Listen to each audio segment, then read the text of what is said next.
કોઈનું મોત થાય તો જવાબદારી કોની?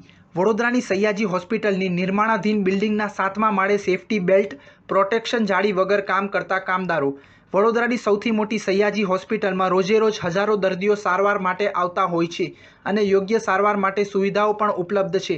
સયાજી હોસ્પિટલની સામે આવેલી ખાસવાડી સ્મશાન રોડ પર નિર્માણાધીન MCH બિલ્ડિંગ 9 માળની તૈયાર થઈ રહી છે, જેમાં પ્રસૂતિ, સ્ત્રીરોગ અને ગાયનેક વિભાગની અત્યાધુનિક સુવિધાઓ મળી રહે તે પ્રકારની કામગીરી ચાલી રહી છે.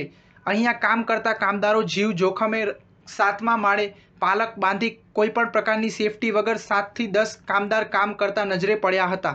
મહત્વની બાબત છે કે આટલી મોટી હાઈરાઇઝ બિલ્ડિંગમાં કામ કરતા પહેલા કામદારોની સેફટી જરૂરી હોય છે, ત્યારે કોન્ટ્રાક્ટરો પોતાની મનમાની કરી કામદારોના જીવ જોખમમાં મૂકે છે. અહીંયા ચાલી રહેલી કામગીરીમાં 7મા માળે કામ ચાલતું હતું. 7 થી વધુ કામદાર કામ કરતા હતા.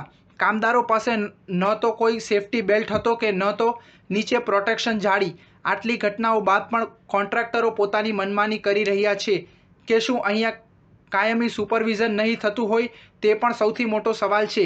આ અંગે આ સાઇટના એન્જિનિયર આયુષ વોરાએ જણાવ્યું હતું કે આ બાબતે અમે તપાસ કરીશું. હું હાલમાં બહાર છું. તે લોકોને તમામ સેફટીના સાધનો આપ્યા છે પરંતુ લગાવ્યા નથી.